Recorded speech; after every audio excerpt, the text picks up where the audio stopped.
오늘 본문 말씀으로 함께 은혜를 나누도록 하겠습니다.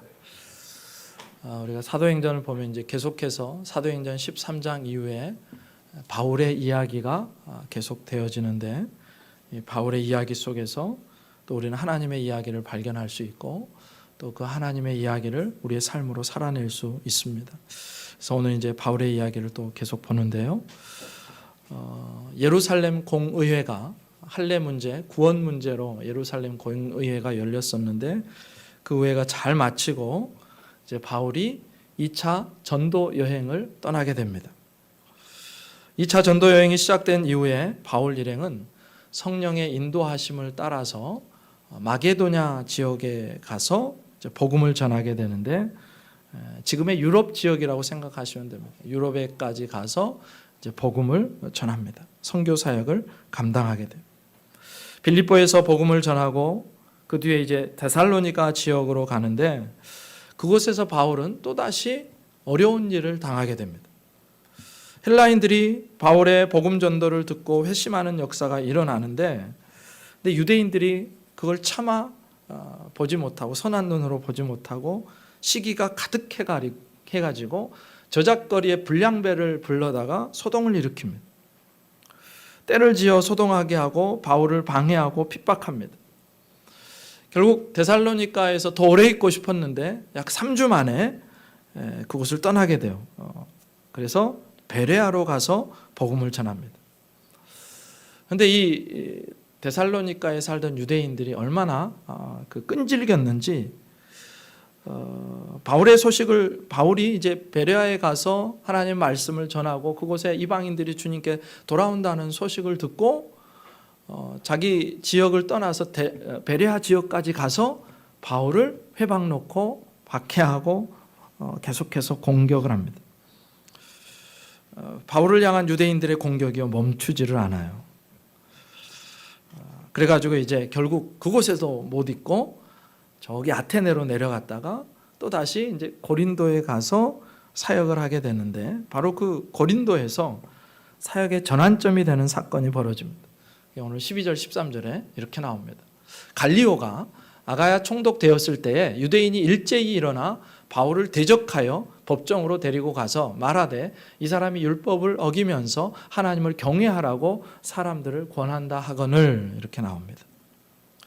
여러분, 유대인들이요 바울을 얼마나 미워하는지 한번 보세요. 한 사람을 미워하는 게 이게 쉬운 일이 아닌데, 이를 갈면서 바울을 쫓아다니면서 미워하고, 이제 또 다른 지역에 갔는데 또 그 지역에서 유대인들이 얼마나 바울을 핍박하는지, 집요하게 바울을 괴롭히고 바울이 전하는 복음을 가로막고 바울의 사역을 망치려고 합니다. 작정을 했어야 해요. 어떻게 해서든 바울을 주저앉히고 바울에게 해코지하려고 합니다.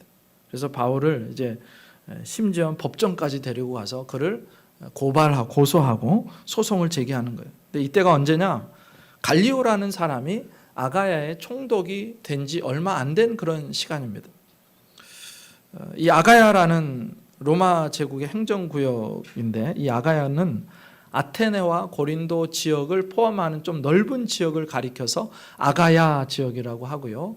그 아가야 지역의 주도, 예를 들어서 뭐 수도라고 하면 될 것 같아요. 그 지역의 수도가 바로 고린도라는 도시였습니다. 사도 바울이 고린도에서 복음 사역을 하고 있을 즈음에 주 51년부터 52년까지 이제 갈리오라는 총독이 그 고린도에 파송이 되어가지고 거기서 이제 다스리게 되는데, 이 갈리오가 어떤 사람이었냐면 네로 황제의 가정교사였던 세네카의 형이었습니다. 세네카라는 그 이름을 여러분 한 번쯤은 아마 다 들어보셨을 겁니다.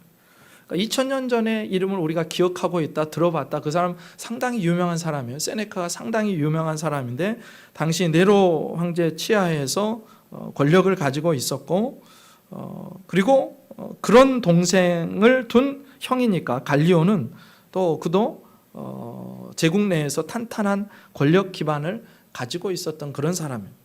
물론 나중에 네로 황제의 명령에 따라서 자살로 그의 생을 마감하기는 하지만 지금은 그가 권력의 최정점에 서 있는 그런 시기입니다. 바로 그때 고린도의 한 회당장이었던 소스데네라는 사람이 유대인들을 선동해가지고 바울을 잡아서 이제 부임한 지 얼마 안 되는 총독 갈리오에게 데려가서 이 사람 좀 어떻게 해달라고, 이 사람 좀 감옥에 가둬달라고 그렇게 송사를 제기합니다. 특별히 소스테네가 이 시기를 선택한 이유가 있어요. 대개의 경우에 그때는 갓 부임한 그 신임 총독이요, 현지 사정에 어두워서 쉽게 여론에 흔들릴 수 있었기 때문에 부임한 지 얼마 안 된 갈리오 총독에게 가서 바울을 제발 바울을 멈추게 해달라, 바울이 전도하지 못하게 해달라, 바울을 감옥에 가둬달라, 그렇게 송사하게 된 것입니다. 여기서 법은요, 아까 율법이라고 이제 성경에는 나와 있는데 율법 말고 또 로마의 법을 가리키는 때도 노모스라는 이런 말이 쓰입니다. 로마법이라고 해석하는 것이 좀 옳습니다. 그래서 이 사람이 재판을 걸게 된 이유가 뭐냐면 이 바울이 로마법을 어기면서 하나님을 공경하라고 사람들을 선동하고 있다는 거예요. 로마법을 어기고 불법적인 그 사이비 종교의 포교로 선량한 사람들을 선동해가지고 이 지역사회를 어지럽히고 있으니까 이 바울을 어떻게 좀 해주세요. 고발을 한 겁니다. 근데 갈리오는 그런 말에 휘둘릴 정도의 안목이 없는 그런 사람이 아니었어요. 상황을 누구보다 정확하게 파악하고 있었고 그 바울에 대한 소송을 아예 재판 절차에 들어가지도 않고 기각해버립니다. 물론 그렇다고 이 소스데나와 유대인들이 순순히 물러나지 않았어요. 16절 17절에 그들의 모습이 이렇게 나와요. 그들을 법정에서 쫓아내니 그들이 누구냐 하면 재판을 걸었던 회당장 소스데네와 나머지 유대인들입니다. 이 사람들이 총독 갈리오의 판결에 항복하지 않고 순복하지 않고 계속해서 법정에서 바울을 다뤄달라고 계속해서 요구하니까 드디어 이제 군인들을 동원해가지고 법정에서 쫓아내는 거죠.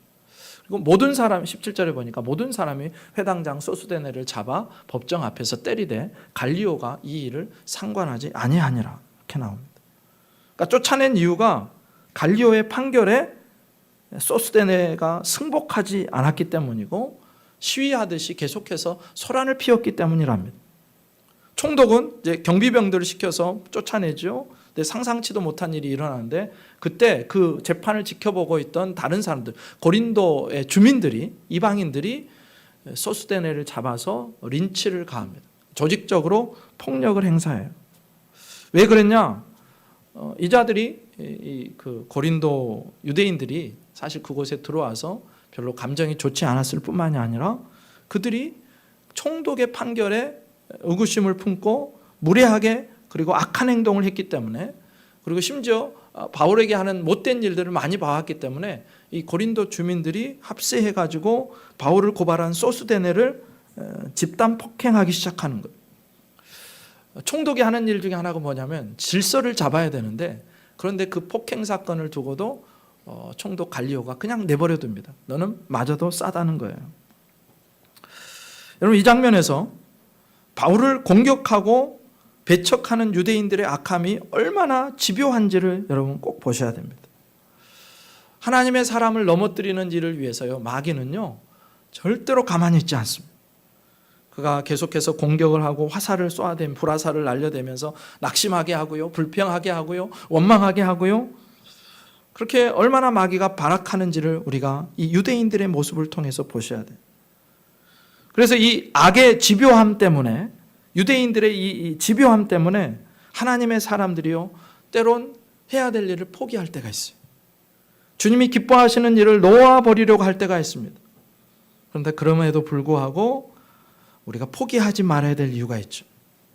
우리 하나님은요 악의 집요함보다 더 집요하게 우리를 사랑하시고 우리의 삶에 은혜를 베푸시기를 기뻐하시는 하나님이기 때문에, 우리에게 그런 하나님이 계시기 때문에 악이 아무리 집요하고 악이 아무리 날뛰고 마귀가 아무리 공격하고 유대인이 아무리 공격해도 결코 포기할 수 없는 것입니다. 여러분, 성도가 승리할 수밖에 없는 이유가 있어요. 그 집요한 악보다 하나님의 사랑이 더 집요하기 때문이고, 그 집요한 악보다 하나님의 사랑이 더 크기 때문에 그렇습니다. 여러분, 그 하나님의 놀라운 사랑, 집요한 사랑과 은혜 때문에 우리는 매일매일 영적인 전쟁을 치르고 있지만 결국은 승리하게 되는 줄 믿습니다. 바울의 경우도 마찬가지예요. 하나님께서 이 사건을 어떻게 사용하는지 보세요. 바울이 지금 재판 자리에 넘겨졌습니다. 보통 이런 상황이면요, 바울이 불리해요. 그리고 회당장 소스덴의 유대인들이요, 여론을 형성해가지고 와가지고 저 바울을 반드시 처벌해야 됩니다. 로마법에 어긋난 일을 행하고 있습니다. 로마 제국에 해악을 끼치고 있습니다. 그러면 대부분은 바울이 감옥에 갇히게 되고 이 소스데네를 비롯한 이 고발한 사람들이 승리하게 되어 있어요. 상황과 분위기로 봐서는 바울이 패소해야 되는데 결국 하나님이 어떻게 하시느냐, 이 갈리오를 통해서요, 고발했던 소스데네를 완전히 폭행당하게 하시고 심판하시고, 바울이 이때부터는요, 고린도에서 마음껏 복음을 전해도 유대인들이 감히 건드리지를 못합니다. 이미 재판에 나가서 갈리오 총독으로부터 야, 니네 일인데 니네가 알아서 해, 그러면서 그 소스데네가 폭행당하는 장면을 갈리오가 그냥 내버려 뒀기 때문에 이제는 함부로 바울을 향해서 공격하지를 못하는 거예요. 함부로 바울의 복음 전하는 사역을 막을 수가 없게 됩니다. 이 사건을 통해서 14절 15절에 이렇게 나와요. 바울이 입을 열고자 할 때 갈리오가 유대인들에게 이르되 너희 유대인들아, 만일 이것이 무슨 부정한 일이나 불량한 행동이었으면 내가 너희 말을 들어주는 것이 옳거니와, 만일 문제가 언어와 명칭과 너희 법에 관한 것이면 너희가 스스로 처리하라. 나는 이러한 일에 재판장 되기를 원하지 아니하노라 하고. 그러니까 갈리오는 유대인들이 함부로 할 수 있는, 유대인들의 입맛대로 조종할 수 있는 그런 사람이 아니었어요. 생각이 명확했습니다. 그리고 소스데네가 주장하는 그 주장이 잘못되었다는 걸 알고 있어요. 바울이 로마법을 위반했다거나 아니면 로마의 제국에 해악을 끼치는 것이 아니고, 바울의 일이, 이 고발한 일이 단지 유대인들 안에 종교 분쟁인 것을 알고 더 이상 소송 자체가 없는 것으로 기각시켜 버리게 됩니다. 그래서 결국 바울의 무죄함이 증명이 되고, 이때부터 시작해서 고린도에서는요, 누가 바울을 막는 사람이 없게 된 것입니다. 지금까지요, 고린도에서 바울은 계속해서 이 2차 전도 여행 중에 그랬던 것처럼 유대인들이 계속해서 핍박해오고 반대해오고 저항하고 거기에 부딪혔는데, 거기에 너무너무 힘들었는데, 어느 정도로 힘들었느냐, 이제 유대인들에 하도 당하니까 자기 그 옷에 먼지를 떨어버리면서 야, 나는 이제 더 이상 유대인에게 복음 전하지 않겠다. 나는 이방인에게로 간다. 그런데 너희의 피는 너희 머리로 돌아갈 거고 나에게는 아무런 상관이 없다. 그럴 정도로 내가 이방인에게 이제 복음 전한다라고 선언할 정도로 그렇게 박해가 심했어요. 근데 이 판결 이후로 바울은요, 어느 누구의 방해도 받지 않고 고린도에서 무려 1년 6개월을 복음을 전하고 교회를 세워가게 됩니다. 하나님이 하시는 일이 놀라워요.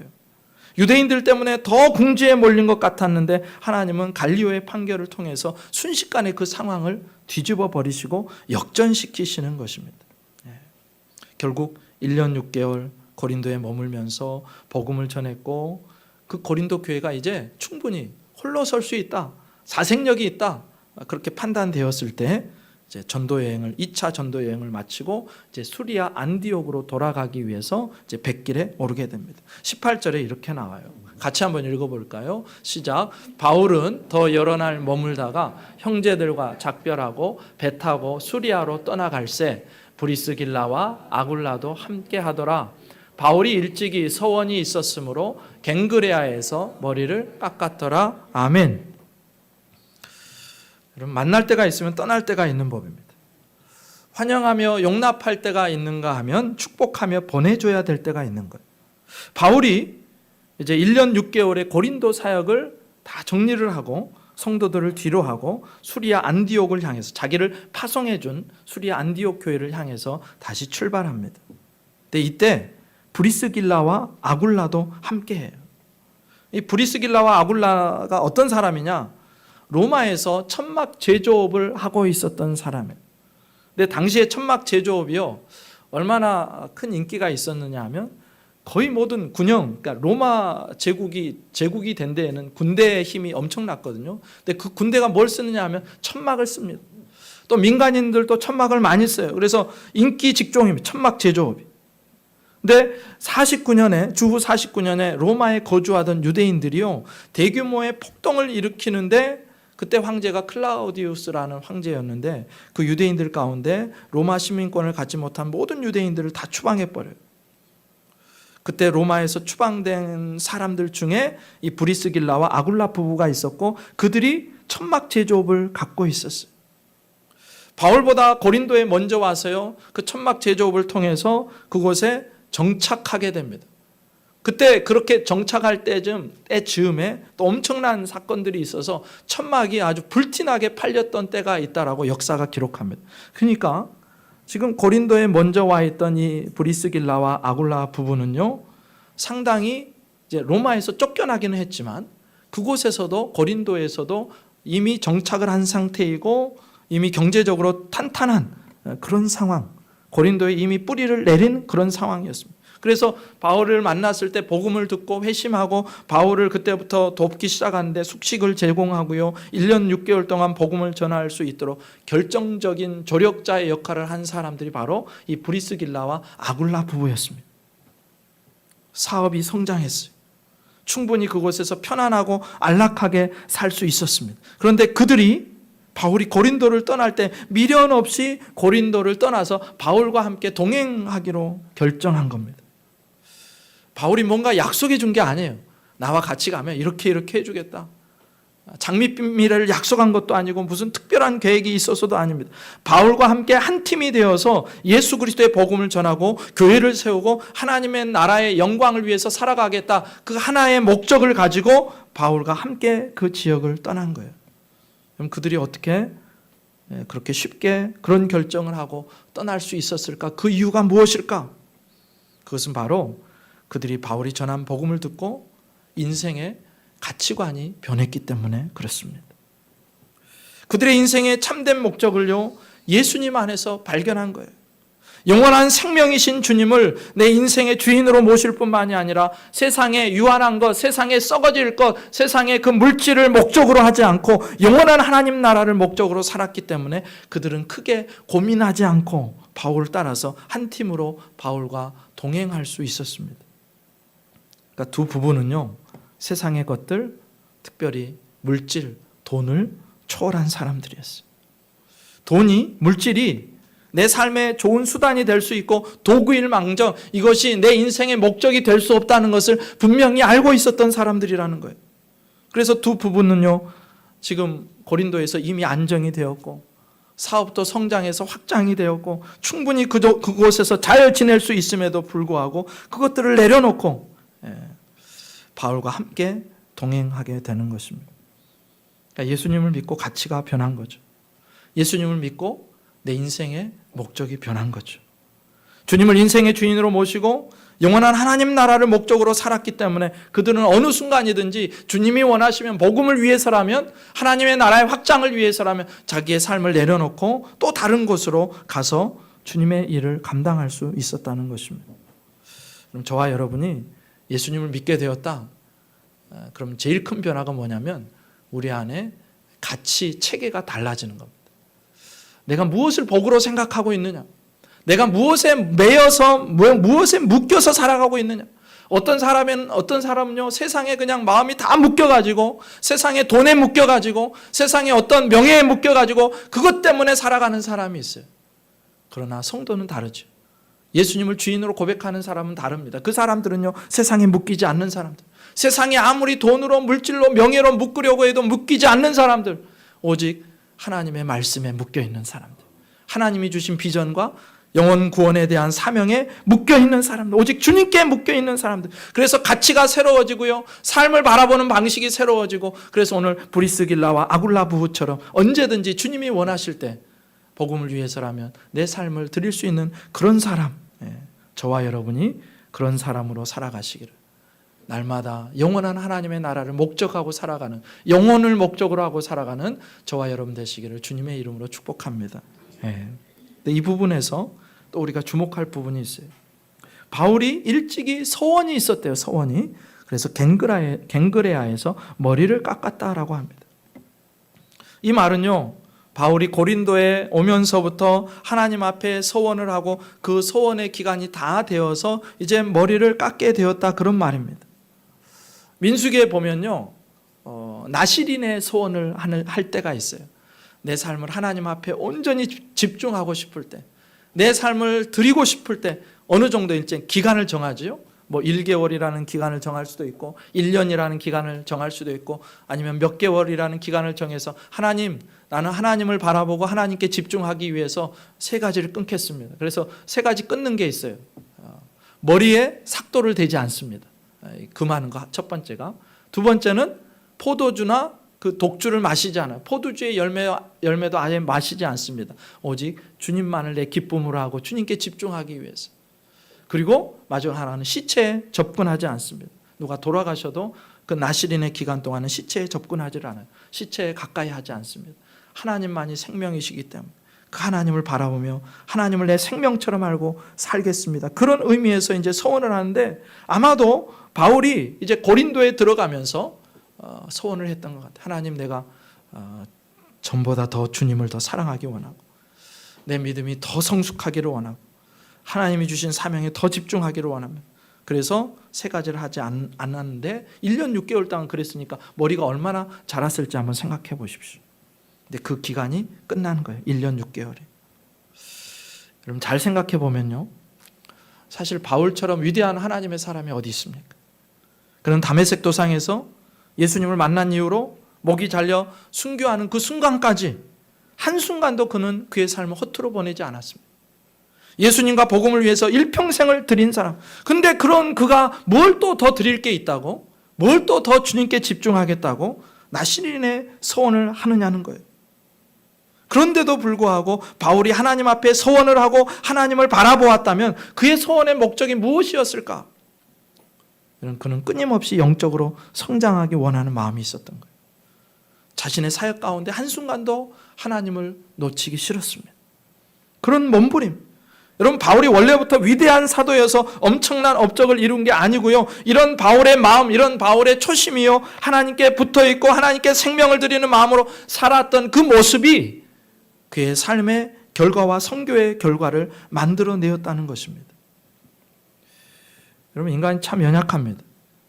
환경과 상황과 형편에 따라서요, 괴로워할 수도 있고 포기할 때도 있고요, 주저앉고 싶을 때도 있고 아무것도 하지 않고 다 놓고 싶을 때가 있어요. 근데 그때마다 바울이 일어날 수 있었던 이유가 뭐냐?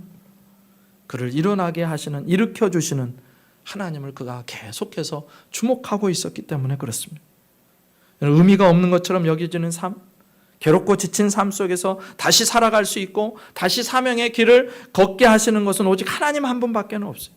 그러니까 우리가 일정한 시간을 투자해서 다시 하나님을 바라보고 하나님의 은혜를 구하고 하나님께 생명을 드리는 심정으로 살아가면서 다시 힘을 얻고 영적인 도약을 할 수 있다는 것을 바울을 통해서 배우게 됩니다.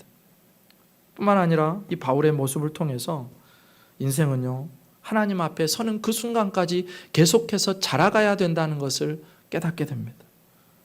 다 된 것은 없습니다. 바울 정도면 이 정도면 됐지라고 생각할 수 있을 것 같아요. 이만하면 됐지. 근데 우리의 신앙에는, 하나님 앞에 서는 그날까지 우리의 신앙에는 이만하면 됐지라는 그런 순간이 없습니다. 계속해서 자라가야 되는, 하나님을 주목해야 되고 다시 마음을 추슬러야 되고 다시 복음 앞에 서야 하고 다시 말씀에 붙들려야 되고 다시 그렇게 함으로써 예수 그리스도의 장성한 분량까지 자라가야 하는 모습을 바울이요, 그의 서원하는 삶, 서원을 지키는 삶을 통해서 우리에게 깨닫게 해 만들어주는 거예요. 그래서 때로는 금식이 필요합니다. 때로는요, 하나님께만 집중하기 위한 절제가 필요할 때가 있어요. 때로는요, 사람과의 모든 연락을 끊고 하나님 앞에만 집중해야 될 때가 있어요. 기도에만 전념해야 될 때가 있습니다. 말씀에 푹 젖어드는 삶이 필요한 겁니다. 바울이 그랬어요. 그 위대한 사도 바울이 그랬다면 우리야 더 말해 무엇하겠습니까? 여러분, 그렇게 주님 안에서 주님을 바라보며 일평생 바울처럼 예수 그리스도의 장성한 분량까지 자라갈 수 있기를 주님의 이름으로 축복합니다. 그렇게 이제 갱그레아에서 머리를 깎은 바울과 브리스길라 아굴라 부부가 함께 에베소로 들릅니다.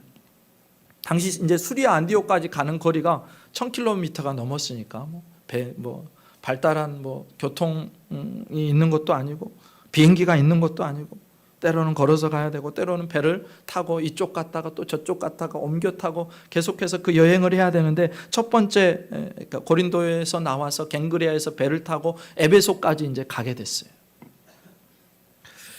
그 에베소에 도착했는데, 근데 또 바울이요, 또 충격적인 모습을 우리에게 보여줘요. 19절에 이렇게 나옵니다. 에베소에 와서 그들을 거기 머물게 하고 자기는 회당에 들어가서 유대인들과 변론하니 이렇게 나옵니다. 지금 2차 전도 여행을 다 마치고 이제 고린도 교회가 어느 정도 세워졌으니 이제 수리아 안디옥 교회 파송했던 교회로 가서 보고하고 다시 정비하고 이제 3차 전도 여행을 가겠다 마음 먹고 이제 집으로 돌아가는 길이에요. 수리아 안디옥으로 복귀하는 여정 중입니다. 그러니까 그동안 얼마나 고생이 많았어요. 유대인들에게 핍박을 받았죠. 고린도에서 또 1년 6개월 머무는 동안 또 교회를 세웠죠. 이제 마음 편하게 여행하면서 돌아가는 길이라도 마음 편하게 갈 수 있을 것 같아요. 그런데 바울 안에 있던 그 복음과 예수님을 향한 열정이요, 바울을 가만두지를 않습니다. 얼마 머물지 않고 이제 떠나야 될 에베소에 여기 많이 머물 수도 없어요. 계획대로라면 금방 떠나야 되는데, 그런데 그 에베소에서도 회당을 찾아가서 유대인들에게 복음을 전합니다. 사실 바울이요, 이미 고린도에서 유대인들에게 너무너무 고통스러워가지고 내가 다시는 유대인들에게 복음 전하나 봐라, 자기 몸에서 먼지를 떨어버렸던 사람이에요. 그 정도로 힘들어했습니다. 그런데 바울이요, 또 기회가 오니까 회당을 찾아가서 동족 유대인에게 복음을 전합니다. 본문에서 변론했다는 말이 나오는데, 이게 바울이 복음을 변호했다 그런 이야기가 아니고 복음을 설교했다, 선포했다 그런 뜻입니다. 그러니까 그곳에 가서도 회당을 발견하고 거기에 들어가서 유대인들에게 복음을 전했어요. 그 지긋지긋한 유대인들에게. 근데 그 복음이요, 유대인들을 바꿔놓았습니다. 그럼 지금까지요, 유대인들이 어떤 사람들이었어요? 많은 경우 바울을 반대하고 옆 동네로 또 도망가면 또 도망가는 그곳까지 가서 또 바울을 박해하고 비방하고 조롱하고 반대하고 불량배를 동원하고 그런 사람들, 복음을 대적하는 자들. 그런데 그럼에도 불구하고 바울이요, 또 유대인들에게 복음을 전하고, 하나님은요 그런 바울을 통해서 그 에베소에 있는 유대인들, 복음을 들었던 유대인들이 하나님께 돌아와 구원받는 역사를 일으키십니다. 20절에 이렇게 나와요. 여러 사람이 더 오래 있기를 청하되 허락하지 아니하고. 그냥 여기 여러 사람이라고만 표현하니까 몇 사람 정도였나라고 생각할 수 있는데, 이 말은 그 회당에서 복음을 들었던 모든 사람이 바울이 가지 않고 자기들에게 계속해서 말씀을 가르쳐주고 양육하기를 원했다 그런 뜻입니다. 그렇게 이제 에베소에 예수님을 믿는 무리가 생기고 그런 의미에서 이제 교회가 시작된 것이죠. 여러분 잘 보세요. 에베소 교회가 바로 그 회당에서 복음을 들었던 유대인 회심자들로부터 시작이 되고, 이제 3차 전도 여행을 시작하면서 바울은요 다른 곳 가지 않고 에베소로 직행합니다. 3년 동안 그곳에 있으면서 복음을 전하고 많은 사람들을 하나님 나라의 백성으로 세워가요. 그 일이 2차 전도 여행의 그 돌아가는 길 마지막 시점부터 시작이 된 거예요. 물론 바울의 과거의 실패와 유대인들로부터 받은 상처, 또 아픔, 고통만을 기억했다면 바울은요 회당에 찾아갈 수 없었을 겁니다. 조용히 그냥 쉬면서 이곳저곳 구경하다가 앞으로 계획하고 수리아 안디옥까지 그냥 횡하고 갈 수 있었어요. 근데 그러지 않았어요. 바울은 그곳에서도 복음을 전해요. 그리고 그 결과로 하나님의 사람들이 그곳에서도 일어나기 시작합니다. 여러분 바울이요 여러 가지 고통스러운 상황을 당하는데, 근데 바울이 가는 곳마다 하나님 그를 통해서 생명의 물줄기를 흘려보내세요. 핍박이 있고 고통이 있고 어려움이 있지만 계속해서 생명의 물줄기를 흘려보내셔서 교회가 시작되게 만드십니다. 여러분 큰 열매를 기대했다거나 무슨 특별한 계획이 있어서가 아니라 복음이 그 안에서 역사하고 있었기 때문에 바울은 전했고 성령께서 그 바울을 사용하셨어요. 그리고 부흥을 경험하게 됩니다. 그래서 나중에 바울은요 그의 서신에서 이때의 사건들을 기억하고 이렇게 권면해요. 디모데후서 4장 2절에 이렇게 나옵니다. 너는 말씀을 전파하라. 때를 얻든지 못 얻든지 항상 힘쓰라. 범사에 오래 참음과 가르침으로 경책하며 경계하며 권하라. 바울에게 복음은요 내가 계획했던 특별한 때, 특별한 장소에서만이 아니라 어느 곳에서든지 어떤 사람에게든지 심지어 자기를 그렇게 괴롭히는 유대인들에게도 그 복음은 전해져야 하는 것이었고, 그리고 기회만 주어진다면 어느 곳을 어떤 때를 막론하고 전해야 하는 것, 그것이 복음이었습니다. 그리고 그때 하나님께서요 바울에게 주신 확신이 있었어요. 21절에 이렇게 나옵니다. 작별하여 이르되 만일 하나님의 뜻이면 너희에게 돌아오리라 하고 배를 타고 에베소를 떠나, 그렇게 나옵니다. 하나님의 뜻이면 너희에게 당신들에게 다시 돌아올 겁니다. 이 말은요 하나님의 뜻이 아니면 여기 안 올 겁니다, 그런 의미가 아니에요. 바울이요 하나님께서 다음 전도 여행지로 이곳을 주목하고 계시다는 사실을 그 전도를 통해서 깨닫게 됩니다. 그리고 내가 반드시 이곳으로 돌아오겠습니다 하는 의미에서 하나님의 뜻이면 이곳으로 오겠습니다라고 그들에게 말을 남기고 이제 수리아 안디옥으로 돌아갑니다. 그리고 그걸 뒷받침할 사실이 있는데, 그것이요 바울이 고린도를 함께 떠났던 브리스길라와 아굴라 부부를 그 에베소에 남겨놓고 떠나요. 왜냐하면 그곳에 이제 갓 예수님을 믿고 회심한 그 유대인들, 그들을 보살펴 줄 사람들이 필요했어요. 에베소 교회의 구심점이 필요했어요. 그리고 그 구심점의 역할을 할 수 있도록, 사람들을 양육할 수 있도록 브리스길라와 아굴라 부부를 남겨놓고 떠나게 됩니다. 그러니까 바울의 마음속에는 이제 2차를 복귀하면서 이미 3차의 그림이 마음속에 그려지고 있었던 거예요. 여하튼 에베소에서 브리스길라 아굴라 부부는 바울과 헤어져서 그곳의 성도들과 함께 있게 됩니다. 그리고 복음으로 그들을 양육하게 돼요. 여러분, 바울의 입장에서 한번 생각해 보세요. 나를 보고 브리스길라 아굴라 부부가 자기의 모든 경제적인 상황들을 다 내려놓고 사업을 포기하고, 그렇게 잘 되던 사업을 내려놓고 고린도를 떠나서 나와 함께 이곳에 와서 이제 수리아 안디옥으로 가는 길목에서 에베소 사람들이 회심해가지고 그곳에 이제 남겨놓아야 되는데, 에베소에 남겨놓고 두 부부를 남겨놓고 떠나는 게 마음이 편할까요? 아니면 같이 가는 게 편할까요? 여러분 같으면 어떠시겠어요? 여러분이 바울이라면 그 에베소에 두 부부를 남겨놓고 혼자 가는 게 편할까? 아니면 두 부부, 나와 같이 고린도를 떠났던 두 부부와 함께 가는 게 편할까? 네, 함께 가는 게 마음 편하겠죠. 그게 당연하게 생각될 겁니다. 인간적인 입장에서 보면요, 바울은요 브리스길라와 아굴라 부부와 함께 가고 싶었을 거예요. 주님 때문에 고린도를 떠나기도 했지만 바울과 한 팀이 되어서 하나님의 나라를 위해서 뛰기 위해서, 복음의 일꾼이 되기 위해서 함께한 사람들, 어떻게 매몰차게 그들을 그곳에 남겨놓고 떠날 수가 있습니까? 마음은 편하지 않았을 것 같아요. 그러나 바울은요 마음 편한 길을 선택한 게 아니고 영혼들을 위한 그 길을 선택합니다. 물론 그렇게 했을 때 브리스길라와 아굴라 부부가 거절했을 수도 있어요. 아니, 우리가 누구를 따라서 여기까지 왔는데 이제 다 써먹었다고 생각하니까 우리를 버립니까? 이렇게 오해할 수도 있겠잖아요. 그러나 브리스길라와 아굴라 부부는 그렇게 하지 않았습니다. 바울의 요구에 따라서 그곳 에베소에 남아서 회심한 유대인들의 구심점이 되어주고 그들을 말씀으로 양육하고 에베소의 교회들을 든든하게 세워가기 시작해요. 그럴 수 있었던 이유가 뭘까 생각해 보면, 두 부부가 바울에게만 매여 있는 사람이 아니라 오직 주 예수님께 매여 있었던 사람이기 때문에 이것이 가능함을 보게 됩니다. 만약에 그 두 부부가 바울만을 바라보고 달려온 사람이었다면, 자기들을 에베소에 머물게 하고 자신만 수리아 안디옥 교회로 돌아가는 그 바울의 요청에 순순히 응할 수 없었을 거예요. 아니, 내가 누굴 보고 여기까지 왔는데 바울은 또 우리를 왜 여기다 버려두고 가려고 하느냐. 서운한 마음이 들 수 있고요, 충분히 분한 마음이 들 수도 있습니다. 그러나 이 두 부부에게서 그런 모습을 발견할 수가 없어요. 그 이유가 뭐냐, 그들이 바울과 한 팀이었지만 바울이 아닌 주님을, 예수님을 주인으로 모신 사람들이었고 주님께 헌신된 사람이었고 하나님의 나라를 위해서 살아가는 사람들이었기 때문에 그렇습니다. 결국 그들의 모습 속에서요, 우리가 서로에게, 교회 공동체가 서로에게 어떤 존재여야 되는지를 깨닫게 해야 돼요. 저와 여러분은 한 팀입니다.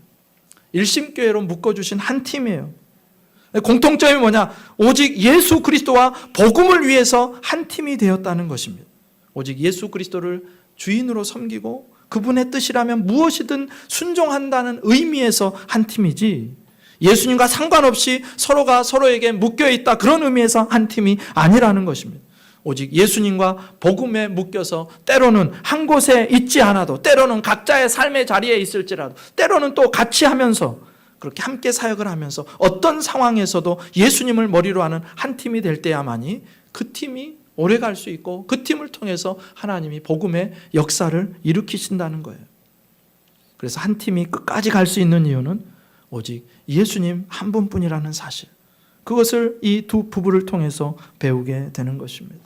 그리고 이제 바울은요, 그렇게 두 부부를 에베소에 남겨두고 나머지 일들 처리를 맡겨두고 예루살렘으로 가서 예루살렘 교회 안부를 묻고 그동안의 일들을 다 보고를 하고 이제 안디옥까지 내려갑니다. 그렇게 이제 2차가 마무리되는데 22절, 23절에 이렇게 나옵니다. 같이 한번 읽겠습니다. 시작. 가이사랴에 상륙하여 올라가 교회의 안부를 물은 후에 안디옥으로 내려가서 얼마 있다가 떠나 갈라디아와 부르기아와 땅을 차례로 다니며 모든 제자를 굳건하게 하니라. 아멘. 여기 보시면 가이사랴에 상륙했어요. 이제 에베소를 떠나서 가이사랴에 배 타고 왔습니다. 그리고 올라가는데 어디로 올라가느냐? 예루살렘 교회로 올라간 거예요. 그리고 그 초대교회 모교회였던 예루살렘 교회에 가서 그동안에 2차 동안의 선교 사역을 보고하고 이제 다 안부를 물은 후에 어디로 갑니까? 바울을 파송해 주었던 수리아 안디옥 교회로 그 예루살렘에서 쭉 내려갑니다. 이렇게 2차가 끝을 맺습니다. 그리고 23절에 보니까 얼마 있다가 떠나 이렇게 나오죠. 얼마 있다가 떠나. 2차 전도 여행이 끝나고요, 얼마 있다가 수리아 안디옥에 있다가 다시 떠나서 이제 바울의 3차 선교 여행이 시작되게 됩니다. 근데 이 3차 전도 여행은요, 앞선 두 번의 전도 여행과 근본적인 차이점이 있어요. 1차, 2차 전도 여행은 수리아에서 출발해서 수리아까지 왔습니다. 안디옥에서 출발해서 안디옥까지 왔어요. 근데 3차는 그렇지 않습니다. 3차를 끝내고 나서도 바울은 그렇게 가고 싶어 하던 안디옥으로 돌아오지 못해요. 사도 바울도 수리아 안디옥 교회 교인들도 오늘 본문 이후에는 다시는 서로 만나지 못합니다.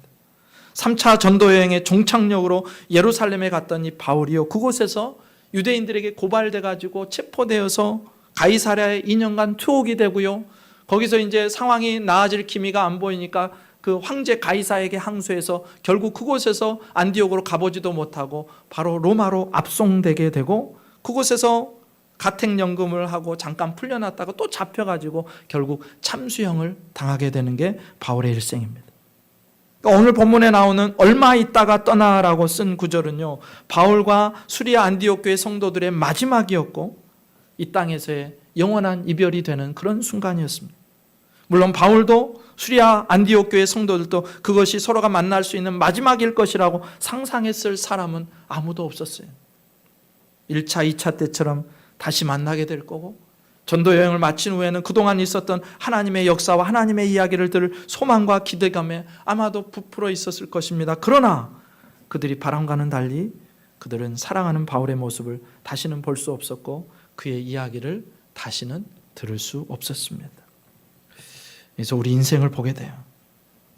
여러분, 때로 우리가 사랑하는 사람을 아무리 보고 싶어도 다시는 볼 수 없고 아무리 이야기하고 싶어도 다시 이야기를 나눌 수 없는 순간이 반드시 찾아온다는 것입니다. 그런데 그 순간이요, 미리 예고하고 알려주고 찾아오면 좋겠는데 때로는 아무런 예고 없이 불현듯 찾아올 수 있다는 거예요. 그럼 우리가 사랑해야 될 사람을, 그 사람이 우리 눈앞에 있을 때, 그와 이야기를 나눌 수 있을 때 지금 사랑해야 될 까닭, 지금 이야기를 나눠야 될 까닭이 여기 있습니다. 그렇게 내 앞에 있는 시간만이 내게 허락된 시간일 수 있다는 것. 그렇게 바울은요, 3차 전도 여행을 시작하고 이제 에베소 2차 마지막에 들렀던 그 에베소에 가서 그곳에서 3년 동안 목회를 하기 시작합니다. 오늘 말씀을 마무리합니다. 오늘 본문은요, 바울의 2차 선교 여행 마무리와 3차 선교 여행 시작점을 잘 묘사해 줍니다. 예수님을 만난 이후에요, 바울이요, 숱한 어려움을 당하고 고난도 당하고 시련들을 거치면서 이방인들에게 그리고 유대인들에게 복음을 전했어요. 그가 온통 예수님께 미쳐 있었고 영혼들을 향한 사랑과 열정으로 충만했습니다. 그래서 그는 전도 여행이 끝났을 때 그 과정 속에서 경험했던 놀라운 하나님의 이야기를 계속해서 들려주고 성도들과 나누고 기쁨으로 그 선교의 사역을 나눌 수 있었습니다. 성도들은 또 그 바울의 이야기를 들으면서 다시 하나님의 앞에, 말씀 앞에 서는 그 도전과 강력한 하나님의 부르심을 경험할 수 있었어요. 여러분 2차 마지막을 한번 기억해 보세요. 갈리오의 재판, 브리스길라와 아굴라 부부와 한 팀이 되어서 움직였던 사역들, 또 에베소 회당에서의 유대인 전도, 예루살렘 교회에서의 선교 보고, 그리고 안디옥 교회에서의 3차 여행 출발. 바울이라는 사람이 오직 하나님께 매여 있었기 때문에, 복음에 완전히 사로잡혀 있었기 때문에 그의 삶은요 성경에 기록된 하나님의 이야기가 될 수 있었고, 바울의 순간순간 그 영적인 성장과 도약을 위해서 하나님께 집중했기 때문에 그의 삶이 성경에 이렇게 기록될 수 있었던 것을 우리가 기억해야 할 것입니다. 바울의 시대로부터 우리는 벌써 2000년이 흐른 이 세상을 살고 있습니다. 하나님은요 이 시대도 여전히 바울과 같은 하나님의 사람, 복음에 붙들린 사람, 주님께 대한 열정을 가지고 있는 그 사람을 들으셔서 하나님의 나라를 확장을 위해서 사용하십니다. 오늘 본문에 나오는 이 바울의 모습, 또 브리스길라와 아굴라의 모습, 그리고 그들의 사역 가운데 역사하셨던 놀라운 하나님의 손길을 믿음의 눈으로 바라보면서 우리도 오늘 결정이 있고 다짐이 있고, 내가 주를 위하여 또 복음을 위하여 하나님의 나라를 위하여 내 삶을 드리겠노라는 그 기도가 있는 귀한 주일 되시기를 주님의 이름으로 축복합니다.